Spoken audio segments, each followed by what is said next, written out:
mon intérêt. Il est bel et bien en vie. Je viens de le confirmer maintenant.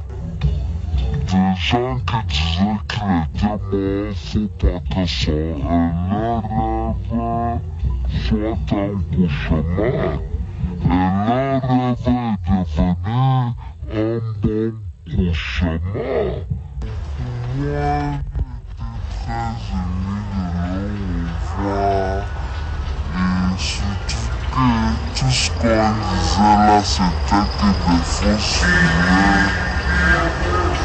Donc, du coup, vive le président de la République et l'envie à lui.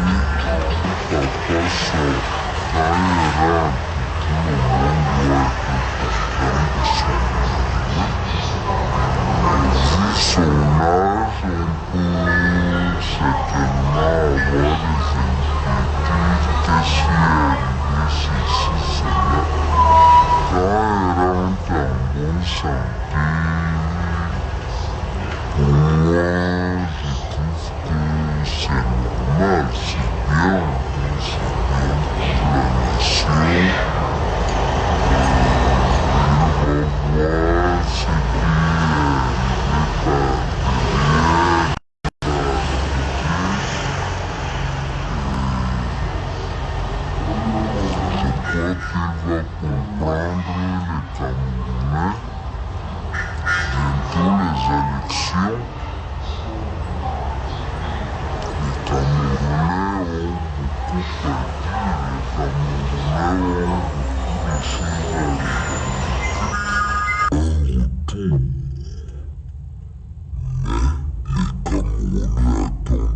plus.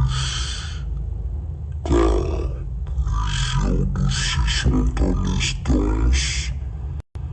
L'intervention du chef de l'État est primordiale. Je souhaite ainsi au retour, Monsieur le Président. Parlons à présent de la réforme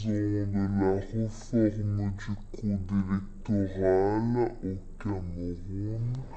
Une plateforme numérique a été lancée ce lundi dans la ville de Yaoundé avec pour objectif de permettre une meilleure transparence lors des élections au pays de Paul Biya, Hermine Dello. Les échéances électorales futures se préparent pour des élections libres et transparentes au Cameroun.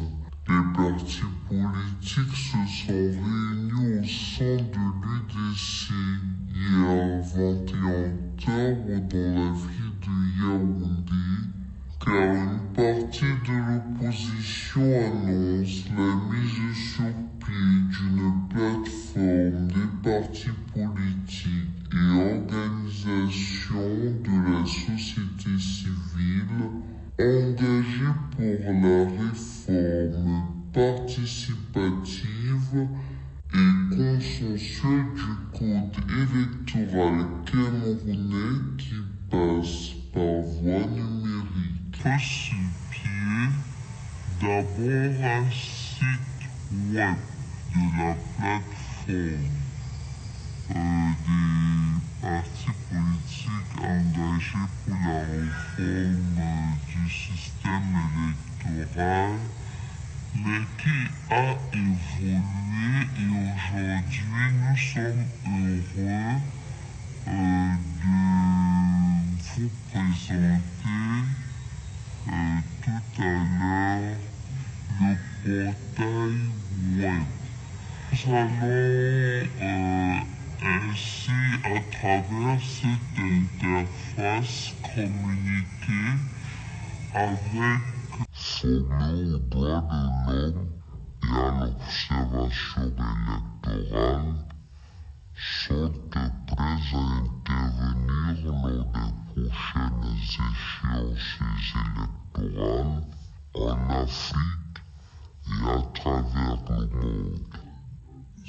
ces excellences, comme vous avez constaté,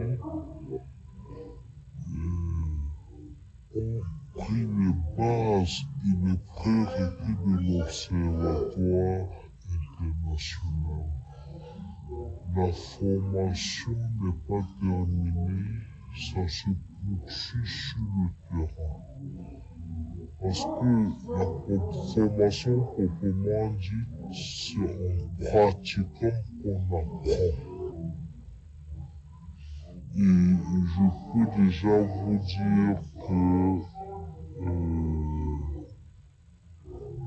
au sortir de cette remise, j'ai avec moi des observateurs galvanisés. Sous la présidence de Monseigneur Abi Trésor, président exécutif de l'ONG.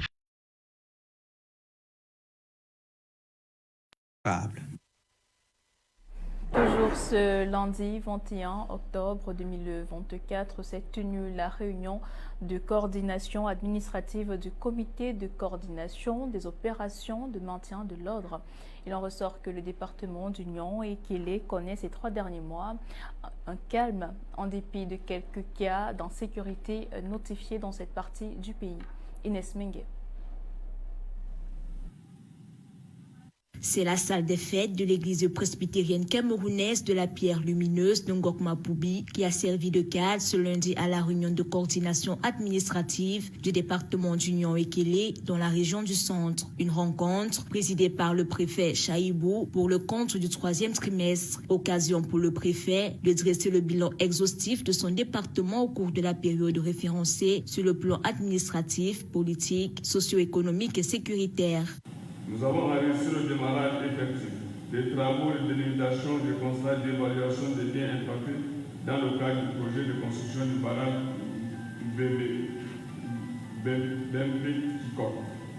De même que la pose, la première pièce de chantier de construction sur Fondion à Malobo, le 2 juillet 2024, l'inauguration le 2 septembre dernier de l'hôtel de ville de la cité municipale de Bonaka, nous n'oublions pas récemment le lancement des travaux de la deuxième phase de route Douala-Yaoundé-Douala. C'est dire, le département d'Union et Kélé continue d'évoluer vers la création de nombreux projets structurants qui défient la vie. Il a cependant engagé les acteurs à plus de rigueur et d'efficacité dans la gestion et la conservation du patrimoine de l'État, à la lutte contre les absentéismes et les arrivées tardives au travail et une meilleure performance dans le traitement des dossiers. Plusieurs de nos collaborateurs continuent de mieux connaître les exigences du budget administratif et laissant ainsi les édifices publics dans un état d'insalubrité notoire. Nous saisissons l'occasion de cette tribune pour rappeler à toutes et à tous l'importance de respecter ces exigences et de l'idéologie qui régissent nos fonctions et responsabilités. D'une manière générale, c'est un calme relatif dans le département d'Union et Kélé. En dépit de quelques cas isolés d'assassinat et de cambriolage, la situation sécuritaire est sous contrôle. Il était question au cours de cette réunion d'un appel à une prise de conscience générale des populations du département d'Union et Kélé qui bénéficient d'une position stratégique. Intéressons-nous à présent à l'inflation des prix du pourlait dans les marchés. Constat fait dans la ville de Yaoundé par notre reporter Marie-Rosine Kantonga. Là-bas, les prix se fixent désormais sur la balance. Une situation plutôt déconcertante pour les commerçants. Écoutons. Les prix atteignent ce paroxysme dans la capitale politique du Cameroun. Le poulet se vend déjà à 1 kilo comme la viande de bœuf. Les poulets sont déjà chers parce que nous-mêmes les éleveurs, pour trouver les poussins de un jour, c'est un peu difficile. Il est rare, premièrement. Et quand on le trouve, c'est pas à la portée de tous. Même quand vous avez l'argent, c'est difficile à trouver. Donc, c'est un peu ça que je peux expliquer qu'il y a un manque de poulet à cause de ça. Ici, nous sommes au marché du Fundi, le fief de la volaille de la capitale. Norbert, le président des vendeurs de poulets, nous explique le calvaire. Donc, ils sont en train de réformer les poulets à la maison Le poulet qui pouvait vendre peut-être à 45 jours ou bien à 40 jours, il veut préférer de vendre à 3 mois. Peut-être à 45 jours, il devait vendre à 3500. Il préfère de garder encore pour que pendant la fête, il peut vendre à 15 000, à 12 000. Donc c'est ça que je peux un peu expliquer, que c'est ça la raison pourquoi il y a un peu manque de poulet. À quelques mètres de là, Sabine Gono, maire de Saint-Afon, le visage serré, les yeux rivés sur le poulet entreposé, a de la peine à écouler sa première livraison. En réalité, depuis l'avènement de la pandémie à Covid-19, le prix de la volaille s'est totalement envolé. Depuis lors, les consommateurs n'auront plus quoi un poulet de 2000 ou 2500 francs CFA. Chez nous, ça dépend de gamme. Donc, par exemple, ici, on a les poulets qui sont 2 kilos, 2 kilos et demi. Donc, entre 2 kilos et 2 kilos et demi, nous on vend. Ce n'est pas cher, entre 3 000 et 4 000. Donc, ça va dépendre de ce que le client va choisir. Et il y a les poulets qui sont plus de 5 kilos. C'est ça que nous, on vend entre 7 000 et 8 000. Il y a aussi les poulets qui sont entre 2 kilos et demi et 3 kilos. Dans les poulets de 3 kilos, nous, on peut vendre ça ici à 5 000. Parce que le poulet de 2 kilos, ça a déjà fait au moins 45 jours. Le poulet de 3 kilos, ça nous a fait au moins 60 jours.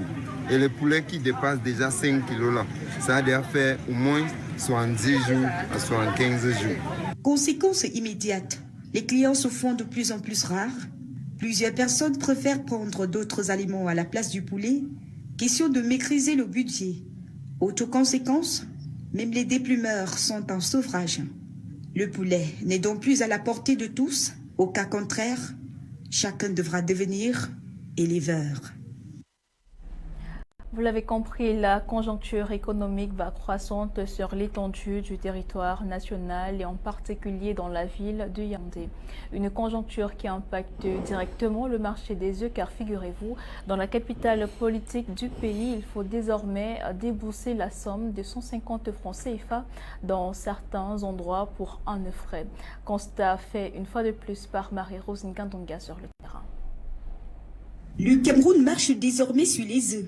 Le prix de l'œuf est parti de 75 francs CFA en 2021 à 100 francs en 2022 et de 100 francs CFA en 2023 pour 150 francs en 2024, d'où la capitale politique.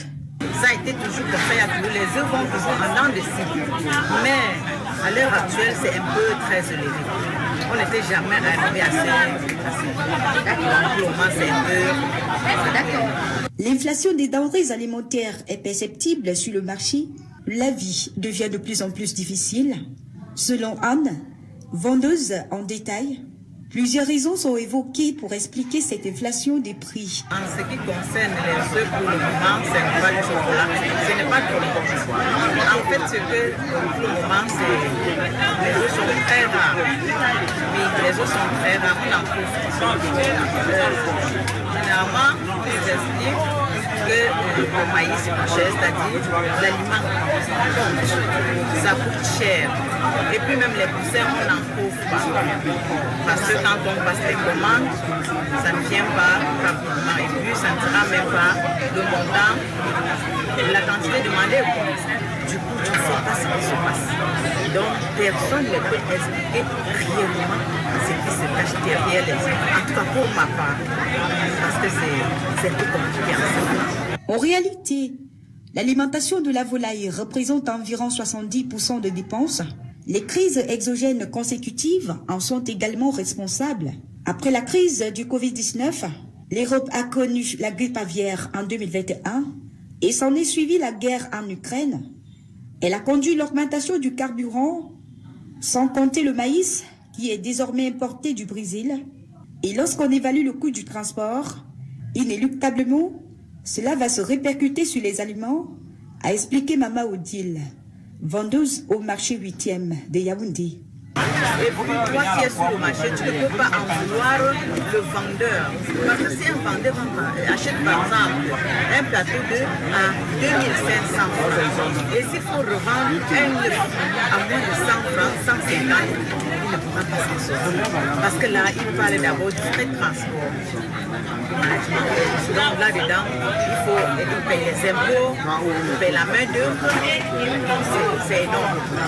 C'est pour cela qu'on va voir quand le vendeur d'œuvre vend cher, on ne peut pas se soutenir. Et si le gouvernement peut nous venir en aide à ce niveau-là, vraiment, ça sera bienvenu pour nous tous, et les fermiers, et les vendeurs, et les acheteurs.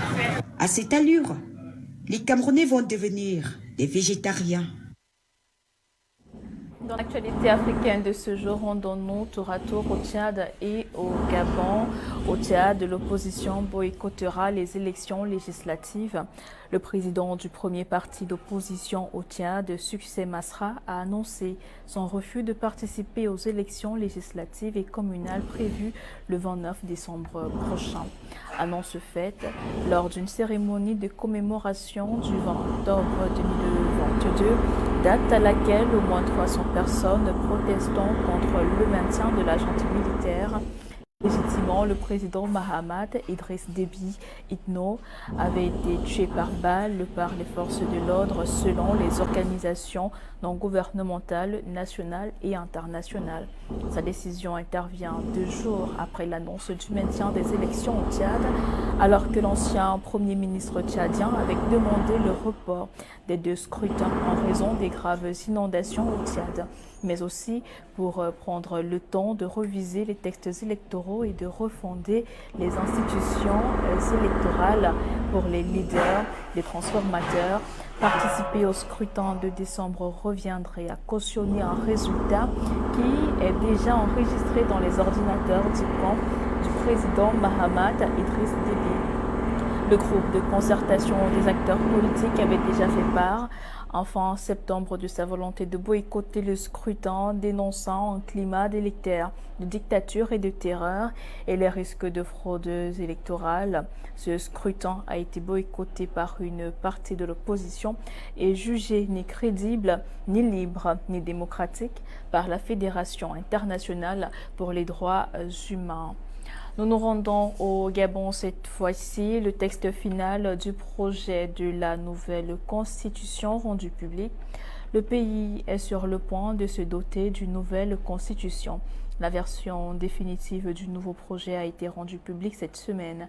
Les 173 articles proposent un régime présidentiel où la limite des mandats est renforcée et les conditions d'éligibilité sont légèrement assouplies. Désormais, un seul parent gabonais, lui-même né gabonais, est nécessaire à tout candidat à la présidence contre les 2 parents, dont la version précédente. Dans ce nouveau texte, le conjoint et les descendants d'un président de la République ne peuvent se porter candidat à sa succession.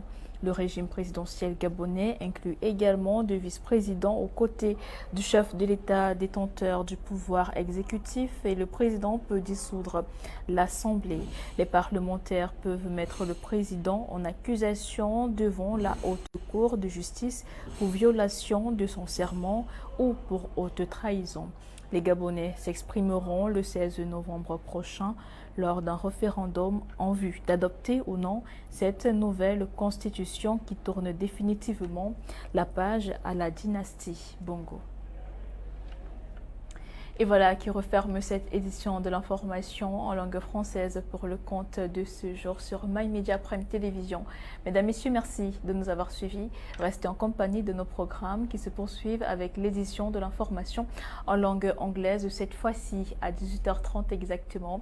D'ici là, portez-vous bien et rendez-vous demain pour une autre édition du journal. Bye bye.